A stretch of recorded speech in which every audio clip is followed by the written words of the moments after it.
Okay, welcome everybody. Today I'm going to talk about rheumatoid arthritis and explore the link between rheumatoid arthritis and menopause. My name is Joseph Adams. I'm a student at Frontier University, and this topic is very interesting to me as my mom has recently been diagnosed with psoriatic arthritis, another autoimmune disorder, and also rheumatoid arthritis. And she developed this condition after menopause. And so she was interested in exploring the link. And so it kind of worked out nicely that I could use this as a project for one of my courses. So, just to give a little info, RA is crippling, it's potentially fatal, and it's an autoimmune disorder. There are many complicated theories that exist in relation to the etiology of RA, and very little is known about the condition. I'm going to talk today about rheumatoid arthritis and menopause, and then we can decide whether there's a link between the two. Here's some interesting photographs. The first one here is obviously a hand, the right hand, and it shows some serious deformation of the fingers. It's associated with rheumatoid arthritis, and we'll talk about menopause. Like I said, this is a female anatomy, and then we'll talk about the potential links. Rheumatoid arthritis. This is a disease that primarily affects joints. However, it can also be a systemic disease. This picture that you see down here on the bottom, it discusses some of the systemic manifestations of autoimmune conditions. It does talk about the butterfly rash, which is primarily seen with lupus. However, many of these other things you will see with autoimmune conditions: low-grade fevers, ulcers in the mouth, aches, pleural inflammation, pericardial inflammation, as well as many other features. The disease can affect any organ system. According to Bodwin, L. Amin, McNeil, Perry, and Archer, in an article they wrote in 2013, RA can affect around RA does affect around 1% of the population. It's also suggested that the disease is 4 times more likely in women than in men. It's also known to have a strong genetic component, and it appears that environmental factors are also involved in the activation of the genes.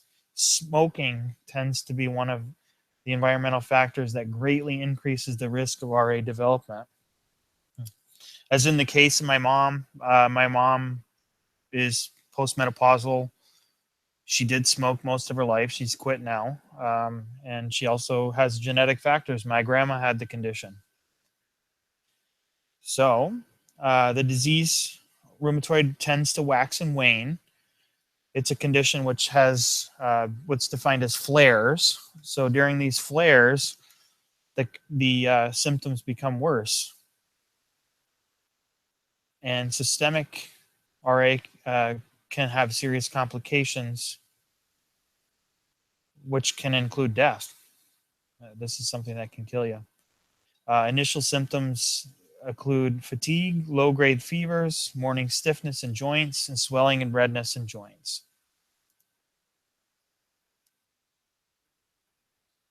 So as you can see, it affects primarily joints, can be systemic. Not a lot is known about the etiology, more common in women, and it's an autoimmune condition. Menopause. Menopause is when menstruation ceases. And menopause is a complicated process. There's several theories about how this actually happens, how menstruation stops.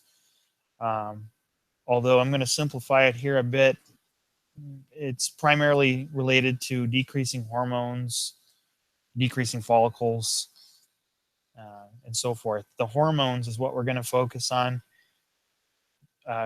During this process, there's menopause, there's actually changes that occur in the endocrine and the immune system.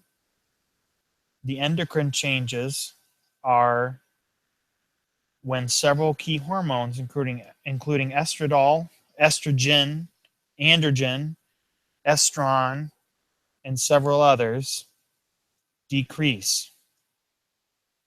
The immune system also changes during menopause. There's an increase in cytokines, which happen to be pro-inflammatory. So the increased these cytokines increase the responsiveness of the immune system components, and it's believed to be a cause of greater likelihood for autoimmune conditions to develop. So you've got these decreasing hormone levels, you've got increasing levels of cytokines, and the theory is that there's a link between these and the development of rheumatoid arthritis and other autoimmune disorders. In this picture here, you'll see down at the bottom, this is the chemical structure for estrogen or estradiol. The link between these two conditions, there is evidence of a strong link. As mentioned previously, that there's a reduction in several hormones, an increase in cytokines and other pro-inflammatory substances that happen during menopause. This can be seen. Bove in 2013 in an article actually described a process where women with rheumatoid arthritis during pregnancy, which is a time when increased estrogen and other hormones are present, this would actually cause a decrease in symptoms in patients with RA who are pregnant. And then afterwards, after the pregnancy, they would have a substantial increase in symptoms. So this tends to lead toward believing that the hormones are protective in nature, and then when they decrease, the female actually develops furthering of the symptoms. So the link is strong. There's a lot of evidence, but it's not entirely clear either. So in order to conclude here about these topics, as I mentioned, there's strong evidence to suggest that there's a correlation between RA and menopause. However, we can also see that many women still develop RA prior to menopause. Men develop the condition, and even children. There's children's rheumatoid arthritis. So this condition can't be entirely linked to hormones of the female body and the decrease in those hormones during menopause. So that brings us to believe that further research is required in order to cement that link between RA and menopause. And hopefully someday we will be able to better understand these conditions. In my case here, I was able to provide my mom with some information by doing this research project. However, it leaves a lot of questions. We still don't know a lot about these diseases. And at this point, there's a lot more research that needs to be conducted.